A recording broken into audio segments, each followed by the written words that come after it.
Baik, Assalamualaikum warahmatullahi wabarakatuh. Kembali lagi di channel saya Taskurung Accounting. Untuk pembahasan kali ini kita akan membahas tentang karakteristik kualitas informasi akuntansi. Ya, sebelum seperti biasanya sebelum kita memasuki slide selanjutnya, perlu saya sampaikan kompetensi dasar masih sama di video sebelumnya, yaitu mendeskripsikan akuntansi sebagai sistem informasi, dan yang kedua menyajikan informasi akuntansi sebagai sistem informasi. Ya, kita lanjut ya. Kualitas informasi akuntansi. Informasi keuangan akan bermanfaat bila kita memenuhi 7 kualitas sebagai berikut. Yang pertama, relevan. Relevansi suatu informasi harus dihubungkan dengan maksud dan penggunaannya. Apa sih maksudnya relevan? Relevan itu sesuai, ya, sesuai. Apakah informasi harus sesuai ya? Informasi ini harus dihubungkan dengan maksud penggunaannya. Jadi penyajian informasi akuntansi atau penyajian laporan keuangan itu harus sesuai dengan maksudnya, maksud penggunaannya. Apakah yang informasi ini digunakan untuk keputusan bisnis, digunakan untuk penilaian, digunakan untuk menilai laba, atau digunakan untuk menilai kondisi aset, liabilitas atau harta, liabilitas atau modal dalam suatu perusahaan. Itu maksudnya konsep relevan. Kemudian yang kedua, dapat dimengerti, ya. Informasi harus dapat dimengerti oleh pemakainya dan dinyatakan dalam bentuk dan istilah yang sesuai dengan batas pengertian para pemakai. Jadi informasi akuntansi itu harus mudah dimengerti, mudah dipahami oleh pemakai, dan harus disesuaikan dengan batas kemampuan atau batas pengertian para pemakai. Jadi kalau pemakainya tadi pihak internal saja, kita harus membuat informasi akuntansi atau laporan itu harus sepadan dengan para pemimpin atau manajer.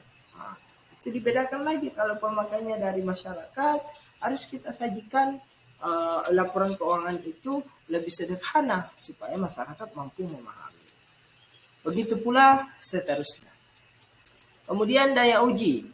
Apa maksudnya daya uji? Untuk meningkatkan manfaatnya, informasi harus dapat diuji kebenarannya oleh para pengukur yang independen dengan menggunakan metode pengukuran yang sama.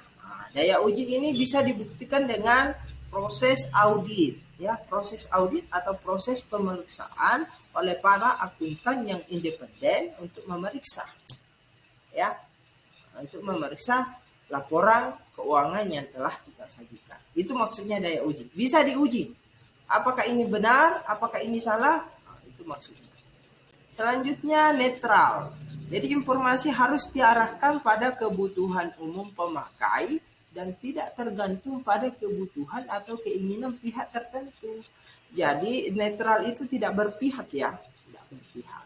Informasi harus ketika ada pihak internal yang membutuhkan dan pihak eksternal, maka informasi akuntansi atau laporan keuangan yang kita sajikan itu harus tidak berpihak kepada pihak internal saja atau kepada pihak eksternal saja. Jadi harus netral, harus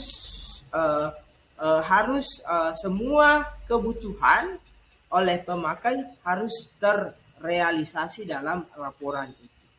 Jangan hanya keinginan pihak tertentu saja. Selanjutnya tepat waktu, ya. Tepat waktu itu ya on time. Informasi harus disampaikan sedini mungkin untuk dapat digunakan sebagai dasar dalam pengambilan keputusan ekonomi untuk menghindari tertundanya pengambilan keputusan tersebut. Jadi ketika laporan keuangan itu dalam satu perusahaan membuat laporan keuangan itu semisal 3 bulan, tribulan, semisal per 6 bulan atau per tahun, maka kita harus sesuaikan itu. Kita sebagai seorang akuntan harus membuat laporan keuangan harus secara tepat waktu, on time. Tidak boleh ditunda-tunda laporan keuangan. Ketika sudah dibutuhkan, laporan ini harus langsung ada. Itu konsep kualitas sebuah laporan keuangan, apakah bermutu atau tidak. Ketika ini tepat waktu. Karena ketika tidak tepat waktu, maka pengambilan keputusan itu tidak bisa diambil. Ya, tidak bisa diambil karena tidak ada dasar untuk mengambil keputusan. Selanjutnya, daya banding. Apa maksudnya? Informasi akan lebih berguna bila dapat dibandingkan dengan laporan keuangan periode sebelumnya dari perusahaan yang sama ataupun dengan laporan keuangan perusahaan lain pada periode yang sama. Daya banding ini dapat dibandingkan, ya, dapat disandingkan dengan laporan keuangan sebelumnya pada perusahaan yang sama, bisa juga dengan laporan keuangan perusahaan lain tetapi periode yang sama. Jadi bisa dibandingkan, ya. Jadi laporan keuangan itu yang kita buat, jangan membuat format yang sesuai kemauan kita sendiri, karena tidak akan bisa dibandingkan oleh laporan keuangan dengan perusahaan yang lain. Makanya harus ada pernyataan standar akuntansi di mana pedoman di situ untuk membuat laporan keuangan. Selanjutnya, lengkap. Apa maksudnya? Informasi keuangan dikatakan lengkap bila dapat memenuhi keenam tujuan kualitatif di atas. Artinya ketika tadi sudah relevan, sudah netral, sudah tepat waktu, sudah daya banding bisa dibandingkan, sudah bisa dibandingkan, maka sudah dapat diketahui, sudah dapat memenuhi standar pengungkapan dalam laporan keuangan. Artinya itu sudah lengkap. Ketika sudah bisa dibandingkan, sudah tepat waktu, maka itu. Bisa juga diartikan lengkap di sini ya. Ketika laporan keuangan itu sebenarnya ada 5, itu harus ada semuanya.